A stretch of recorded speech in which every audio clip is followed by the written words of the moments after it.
Om Swastiastu. Halo teman-teman, semoga teman-teman di rumah dalam keadaan sehat walafiat, serta saya menghimbau di sini untuk teman-teman yang ada di rumah untuk tetap melaksanakan protokol kesehatan agar kita segera terbebas dari pandemi virus corona ini. Oke, kali ini kembali lagi bersama saya. Saat ini saya akan membahas materi mengenai salah satu materi yang terdapat dalam Pedoman Umum Ejaan Bahasa Indonesia, yaitu mengenai penggunaan tanda baca khususnya tanda titik. Nah, tentunya teman-teman di sini sudah tidak asing lagi dengan tanda titik ini, walaupun dia kecil dan juga teman-teman sering menggunakan dalam komunikasi sehari-hari, salah satunya melalui via chatting. Sebelum itu, perkenalkan, nama saya Eka Nikulus Rasudanta. Saya merupakan mahasiswa Institut Teknologi dan Bisnis di Bali, kelas Bahasa Indonesia DI 193 dengan NIM 1900300239. Nah, kali ini saya akan membahas dan mengupas tuntas mengenai tanda titik dan penggunaan tanda titik yang benar sesuai dengan Pedoman Umum Ejaan Bahasa Indonesia. Nah, tentunya kita tahu bahwa seperti yang saya katakan tadi, tanda titik merupakan salah satu tanda yang sering kita gunakan dalam kehidupan sehari-hari. Namun sebenarnya penggunaan tanda titik ini memiliki pedoman tersendiri sesuai dengan PUEBI. Nah, lalu bagaimana sih penggunaan tanda titik yang benar menurut PUEBI? Nah, sekarang kali ini akan kita bahas tuntas mengenai penggunaan tanda titik tersebut. Nah, sebelum kita masuk mengenai bagaimana sih penggunaan tanda titik yang benar, tentu teman-teman harus mengetahui terlebih dahulu, memahami terlebih dahulu apa sih makna tanda titik yang sebenarnya. Nah, tanda titik adalah tanda baca yang digunakan untuk menandai akhir dari sebuah kalimat dalam berbagai bahasa. Tanda titik terdiri atas titik kecil yang ditempatkan di akhir suatu baris dari suatu kalimat, seperti di akhir kalimat. Nah, untuk mempersingkat agar teman-teman di sini lebih mudah memahami dari penggunaan tanda titik ini, teman-teman cukup mengingat bahwa tanda titik ini memiliki poin utama, yaitu mengakhiri sebuah kalimat. Di setiap bahasa, hampir di semua bahasa di dunia tentunya, setiap kalimat diakhiri dengan tanda titik. Nah, jadi teman-teman agar bisa memahami secara singkat, padat, dan jelas mengenai tanda titik ini, teman-teman hanya cukup mengingat bahwa tanda titik digunakan sebagai pengakhir kalimat atau menandai akhir kalimat. Jadi teman-teman sudah jelas ya. Nah, jadi adapun saat ini kita akan masuk ke dalam pembahasan penggunaan tanda titik yang benar sesuai dengan Pedoman Umum Ejaan Bahasa Indonesia. Nah, tentunya teman-teman di sini tidak sembarangan menggunakan tanda titik, dan seperti kita ketahui bahwa dalam kehidupan sehari-hari terkadang banyak orang masih saja salah dalam penggunaan tanda titik ini. Padahal sebenarnya kita sangat sering sekali menggunakan, akan tapi kita terkadang lupa ataupun keliru mengenai penggunaan dari tanda titik itu sendiri. Nah, di sini kita akan membahas semuanya mengenai penggunaan tanda titik yang benar yang sesuai dengan Pedoman Umum Ejaan Bahasa Indonesia. Nah, yang pertama, tanda titik dipakai pada akhir kalimat pernyataan. Nah, tentu ini paling lumrah sekali, bahkan terkadang seorang tersebut kadang lupa membubuhkan tanda titik apabila mengakhiri suatu kalimat dalam sebuah surat, pesan singkat, dan sebagainya. Nah, salah satu contoh yang saya gunakan di sini yaitu saya sudah makan kemarin. Titik. Nah, tanda titik ini sebagai pengakhir kalimat saya sudah makan kemarin. Nah, jikalau sudah ada titik, berarti kalimat tersebut sudah selesai. Selanjutnya, aku suka padamu. Titik. Itu menandakan bahwa pada kalimat ini sudah berakhir yang ditandai dengan tanda titik. Seperti itu. Dan ini contoh yang mungkin sangat mudah dan juga sangat lumrah yang sering kita jumpai di kehidupan sehari-hari, baik di media komunikasi dan lain sebagainya. Nah, selanjutnya ini merupakan mungkin salah satu contoh yang mungkin akan berguna untuk mahasiswa seperti saya contohnya apabila nanti membuat laporan akhir maupun skripsi, di mana tanda titik dipakai di belakang angka atau huruf dalam suatu bagan, ikhtisar atau daftar. Nah, maksudnya di sini sudah saya bubuhkan. Contohnya yang pertama yaitu A. Titik pedoman umum ejaan bahasa Indonesia yang terdiri dari bagian 1. Titik tanda baca, dan tanda baca tersebut memiliki bagian lagi di mana yang ditandai dengan 1.1 tanda titik, 1.2 tanda koma. Nah, yang ingin saya bahas di sini adalah mengenai penggunaan tanda titik yang ada di sini. Nah, tanda titik ini dipakai di belakang angka atau huruf dalam suatu bagan. Jadi biasanya dalam penomoran suatu bagan, kita sering melihat ini mungkin di Microsoft Word dan sebagainya, penomoran suatu bagan atau istilah atau daftar itu harus diakhiri dengan akhiran titik. Contoh seperti A, titik, 1, titik. Nah, itu berfungsi untuk memisahkan bagian penunjuk dengan deskripsi. Itu yang saya tangkap, di mana bagian penunjuk itu yaitu 1. Yang kedua, bagian deskripsi itu adalah tanda baca. Ini merupakan bagian penunjuknya, ini bagian deskripsi dari penunjuk tersebut, angka 1 tersebut. Nah, namun dalam penggunaan tanda titik di bagian ini memiliki catatan penting. Nah, nantinya mungkin di pembahasan-pembahasan selanjutnya saya juga akan membubuhkan catatan-catatan apabila dalam penggunaan tanda titik ini memiliki catatan tersendiri. Nah, untuk penomoran ini yang tadi saya bahas mengenai tanda titik setelah penomoran dan sebagainya itu tidak dipakai atau tidak berlaku pada angka atau huruf yang sudah bertanda kurung dalam suatu perincian. Nah, dalam penomoran di Microsoft Word contohnya, jadi kita sering melihat bahwa ada beberapa jenis penomoran seperti misalnya 1 titik atau 1 kurung. Nah, dalam 1 kurung apabila sudah terdapat tanda kurung atau bertanda kurung, jadi kita tidak perlu membubuhkan titik setelahnya karena tanda kurung itu sudah mewakili titik tersebut. Nah, seperti itu kira-kira. Nah, seperti contoh sama seperti yang tadi, namun kita menggunakan jenis penomoran yang berbeda, ya, seperti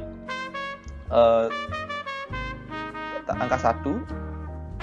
Nah, apabila sudah berisi tanda kurung, jadi teman-teman tidak perlu lagi membubuhkan tanda titik setelahnya. Selanjutnya, terdapat catatan lagi. Seperti yang tadi kita bahas di awal mengenai penggunaan tanda titik di penomoran, daftar, bagan, dan sebagainya, pasti teman-teman sedikit terdistraksi mengenai tidak adanya tanda titik di bagian ini. Nah, kenapa sih setelah 1 itu tidak ada tanda titik gitu? Padahal di 1 di awalnya itu memiliki tanda titik. Nah, dalam POBI terdapat catatan di mana tanda titik tidak dipakai pada akhir penomoran digital yang lebih dari 1 angka.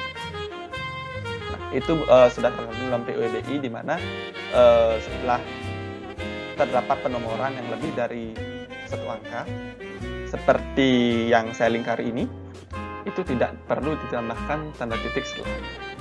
Seperti itu kira-kira.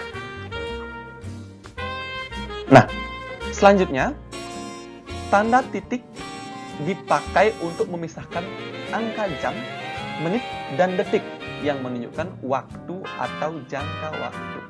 Nah, biasanya pengaplikasian dari tanda titik pada jam, menit, dan detik ini paling sering kita lihat pada suatu mungkin video player, pemutar video atau pemutar musik. Sering kita lihat seperti ini. Bahkan mungkin jam-jam digital pun sudah menggunakan seperti ini ataupun stopwatch, timer, dan sebagainya. Nah, jadi tanda titik ini merupakan untuk memisahkan mana bagian jam, mana bagian menit, mana bagian detik. Nah, seperti yang pada gambar, seperti pada contoh yang saya bubuhkan di sini, 12.30.20 yang bermakna 12 jam 30 menit 20 detik. Adapun contoh lain seperti pukul 12.30.20 itu bermakna pukul 12 menit 30 detik ke 20. Nah, seperti itu kira-kira. Jadi tanda titik ini akan bukan mewakili sih, lebih tepatnya lebih dikatakan memisahkan antara mana jam, menit, dan juga detik. Nah, ini implementasinya mungkin sering juga kita lihat. Nah, selanjutnya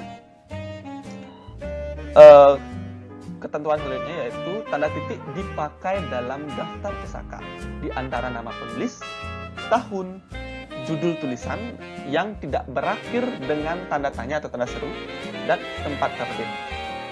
Nah, jadi kita akan bahas satu-satu. Jadi daftar pusaka ini tentunya juga sering kita gunakan khususnya bagi kita mahasiswa untuk mungkin tugas akhir, skripsi, proposal, dan sebagainya.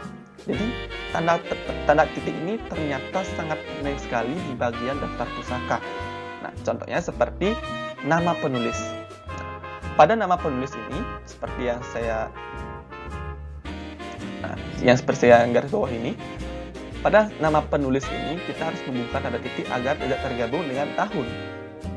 Nah, jadi nama penulis titik, nah, namun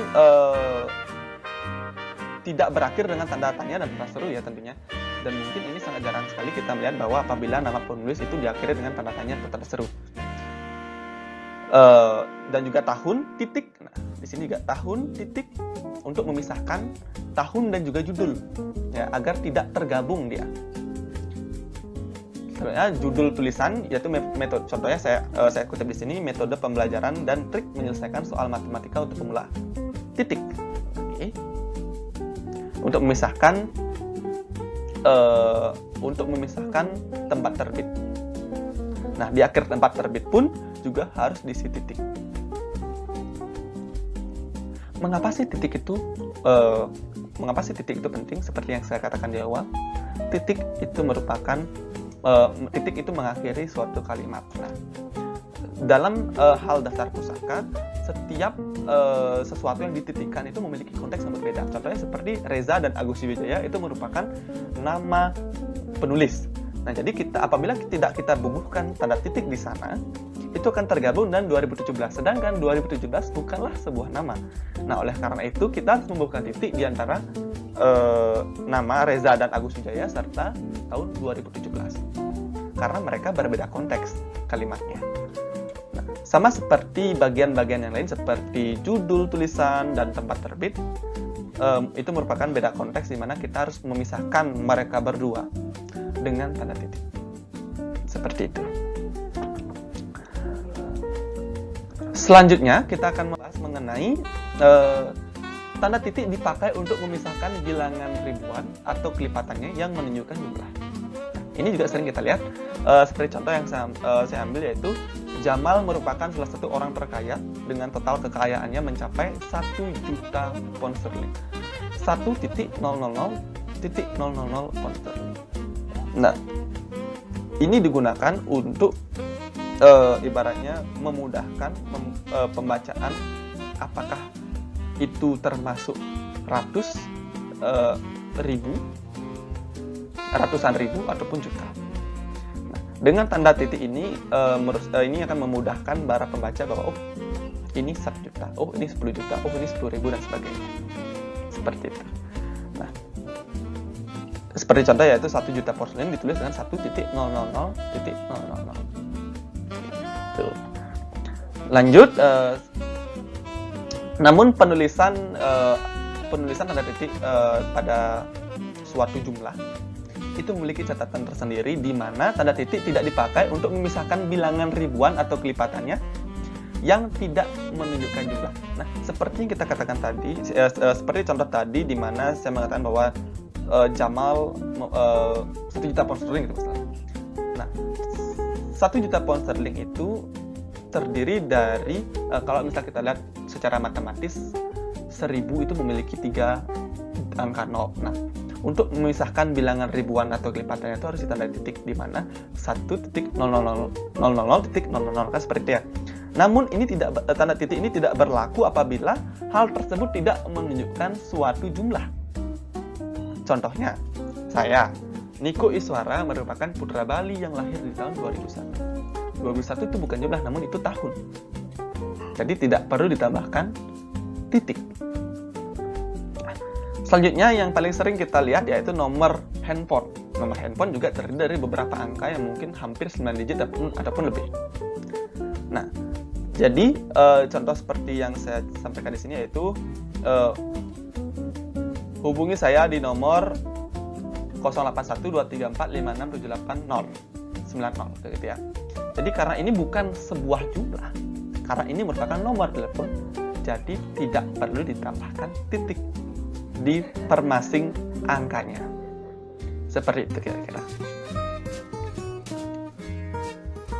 Nah, adapun catatan lagi terkait dengan penggunaan titik ini, di mana tanda titik ini tidak dipakai di belakang alamat penerima dan pengirim surat serta tanggal surat. Nah, ini saya bahas ini berbeda konteks ya. Tadi kita membahas mengenai jumlah, sedangkan sekarang kita sudah masuk ke bagian surat.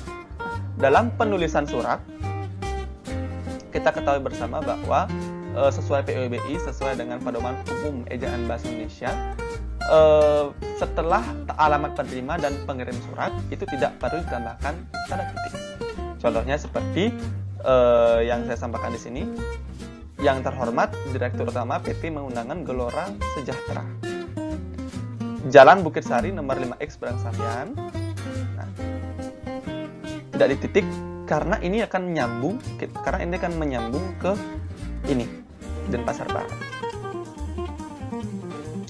Seperti itu. Selain itu juga catatan yang saya bubuhkan di sini mengenai tanggal surat.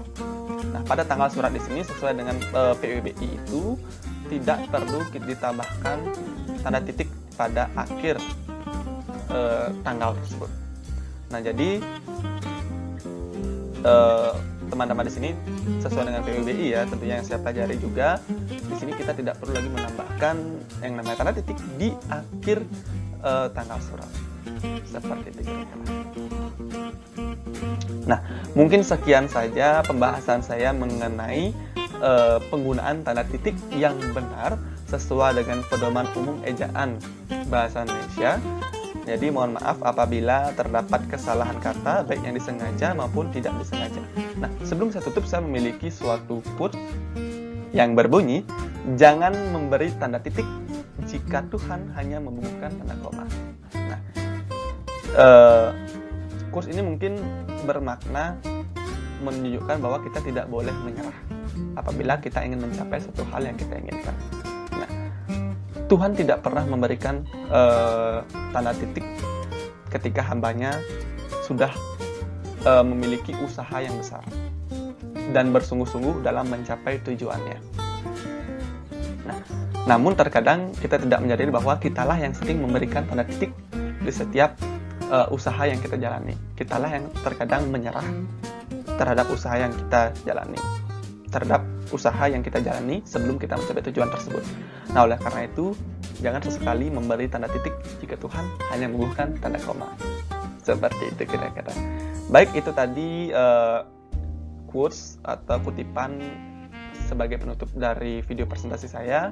Sekali lagi saya ucapkan, saya mohon maaf apabila terdapat kesalahan baik yang disengaja maupun tidak sengaja. Akhir kata, tutup dengan Parama Santi, Om Santi Santi Santi Om. Terima kasih teman-teman. Jangan lupa tetap terapkan protokol kesehatan.